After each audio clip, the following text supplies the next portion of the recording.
Gonna be getting into the Trailblazer here. More importantly, the steering wheel. Hello. Got some lights out on the buttons and the buttons aren't working, so I've got a solution, I think, to fix a kind of known problem. But yeah, it's out and about in the summer of all things, so I figured I might as well get some work done. So here we go. Let me show you what we're dealing with here. So this is the SS steering wheel, and I've done these top ones before. The bulbs have burned out. I don't know why, it just annoys me. It just looks janky when, you know, one's lit up or one isn't lit up or something like that. Those are easy. The problem runs into these bottom ones, because if you can get a look at, let's see if I can get you a good angle here. That's as far as the plug comes out on the bottom one. And once you get it loose from your button here, you really can't, you don't have any slack to line that up, plug it in there, and then put it all back in like you do on the top. So a lot of guys will like come in from this way and probe through this rubber with like a flathead, and they'll sit here and jimmy with it and try to get this perfectly lined up to that. I gave up with that. What I found was some people take the steering wheel off and you go inside. So I took it off and I figured, oh, this will loosen up. No, it doesn't. It's still super tight in there. So then what I had to do is I flipped it over here and I took this cover off. Now it just fell off because I had it sitting there. So it's two little Torx screws on there. That lifts off of there. You move that. And then you can kind of see your wiring here. Now I've already messed with this side because this is the side I needed for sure.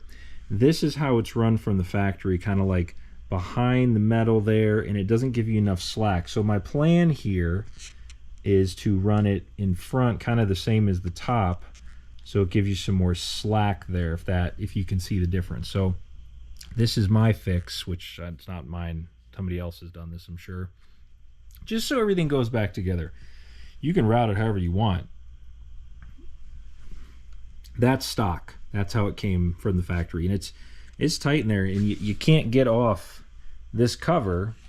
You could loosen it, but it's not going anywhere because it's on the column until you take the steering wheel off. So that comes off, and now we can mess with this. I'm gonna, even though my left hand side button, this one, which does all the good stuff, was not functioning right, I'm gonna have this one rerouted while it's all apart, because if this one goes out, I want to be able to change it without doing this all again. But it's kind of a job. You got to pull the airbag. Now you do the battery, obviously. You can pull the airbag, pull the fuse. You can disconnect all this stuff.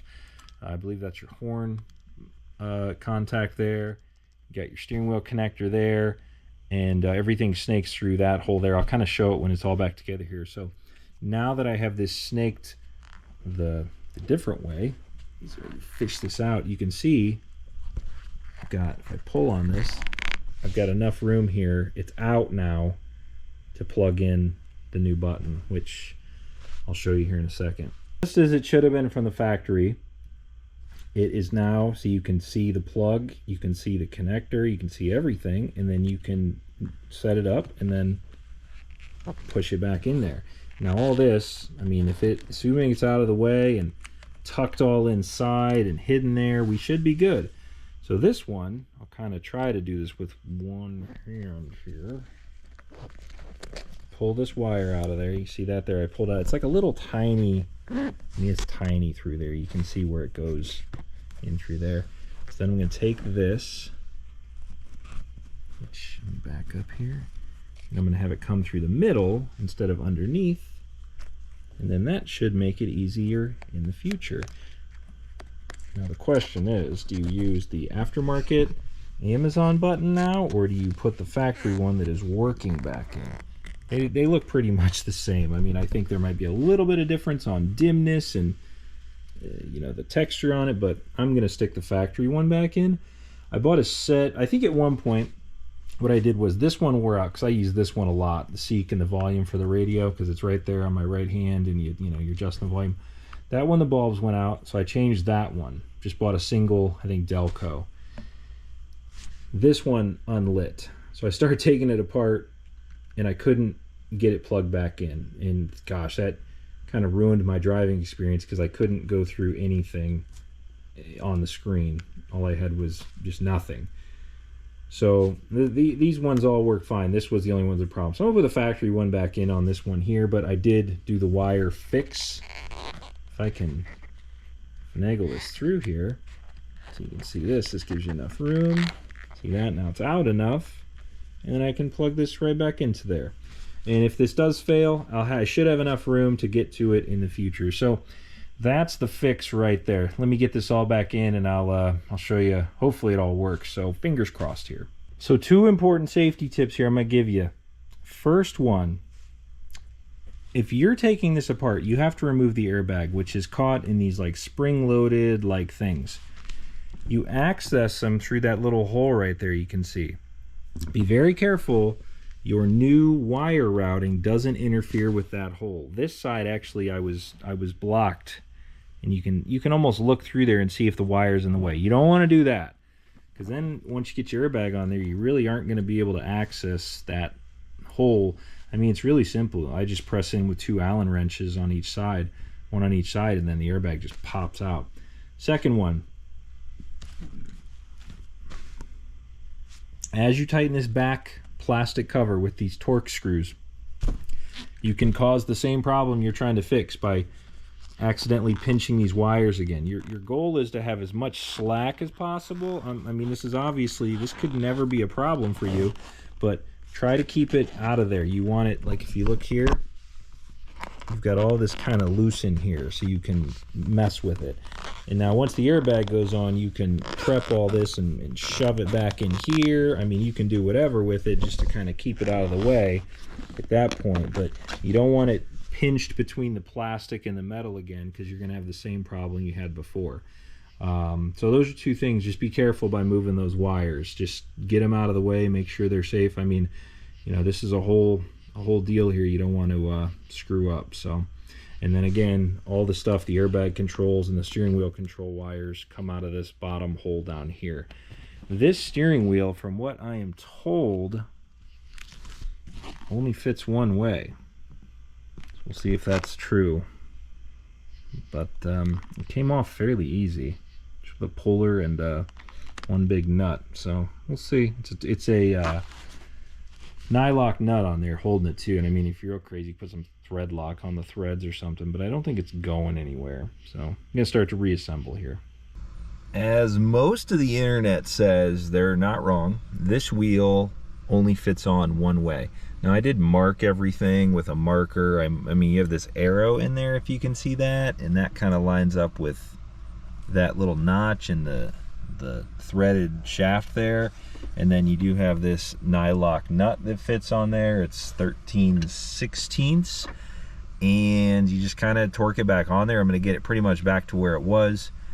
Just as reference though, if you're watching this, there's my wires. You can kind of see them in there. Just got to make sure those are out of the way of the airbag when it clicks in place. I mean, other than that though, we should be good.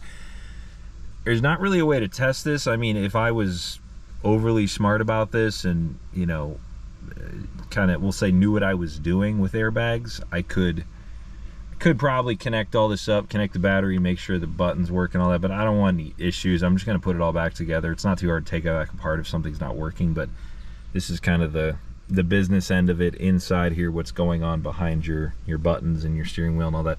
Never had to touch these Torx. I started to, and then I realized that's not going to affect the wiring. It's that plastic housing there you see. So it's crazy. I've had so much of this apart. I've done this. My ignition here wasn't springy, which I'm going to do a video on the GM springy ignition, which is kind of something that I don't think a lot of people know about. But as a little teaser to that, these ignitions weren't meant to turn and hold. They almost were like an early on-off push button start. Like, you just take your key on a Trailblazer and you just basically give it a little flick to where it starts to engage, and you don't have to hold it after that. So if you've never tried that, give it a try, and you can see it's kind of different, I guess, if you're giving that a go. So putting the nut back on here, I'll check in here once I get all my wiring and everything hooked back up. But like I said, it does snake through that hole there, and then it all kind of connects back in here. That's our horn actuator, I believe, right there. And yeah, quite nerve-wracking if you're into this, but actually not. So here we go. If you're playing along at home, here's what's next. I got the nut on there. It is nylock. I guess if you were overly worried about it, you get a new one, but I torqued it on there to a little bit past where it was and reconnected that's all the controls right there. That's what that connector is. So if you don't have a regular, if you have a regular, we'll say non-optioned, whatever Trailblazer, like that white one I was working on recently from my dad, doesn't have the buttons on the steering wheel, you won't have any of that. You won't have this problem. But if you're looking at this to replace your steering wheel, you don't have to worry about that. Now you probably will have these airbag connections though, which that is next. Oh, and then the horn connector there, which it kind of goes in and you twist and it locks in there. That's in there. So next is the airbag. So God help us. Here it is. You can actually see inside there's the bag in there. It's pretty nerve-wracking, and you're kind of not supposed to put this towards your face, because if you're wiggling it, it's close, that's bad. But there's two connectors on the back, a pink and a white. I'm gonna go ahead and connect those. I do have it kind of sitting here on the steering wheel, and they pretty much reach right there, so we're gonna give that a try. Fingers crossed here. This could be horrible YouTube gold if this thing just, but I doubt it. It's been disconnected, batteries drained, you know, everything's off, fuses are pulled, all that. So here we go.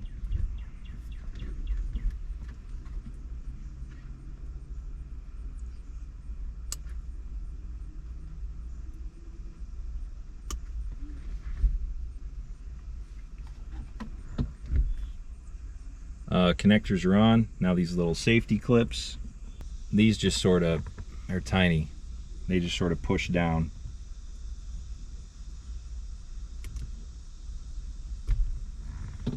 Okay, that's all on. It's connected now. We're going to insert it back into the holder here.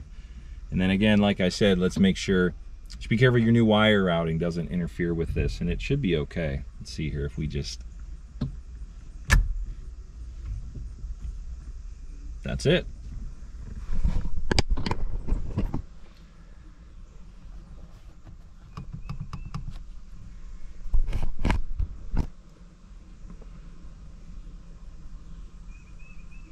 All good to go. You sit here and you worry, you're like, man, this thing's so fragile. But I mean, how many people are driving and they're hammering their horn and, you know, they're worrying about it? I get it. The big worry with this, I think, is like a short or something as you're hooking it up, or like a little, you know, jump of static electricity, you know, anything. I'm sure it's not that much of a worry, but at the same time, it's a worry. So I'm gonna go ahead and connect the battery here, and hopefully all my buttons will work now. That's the goal. And then I'm gonna do some leather conditioner on this, just because don't ever seem to do that enough. So yeah, but looks good, looks like it should have, and it looks like it's back together how it should be. New button, hopefully it works. It's not nighttime, obviously I can't really tell, but oh, look at that. I'm back to functionality. And the only reason I didn't was because I unplugged it in the middle of the winter and couldn't get it plugged back in. So I drove it for a few months there without it working. And then we messed with that one there, unplugged that and rerouted the wires. That one is working.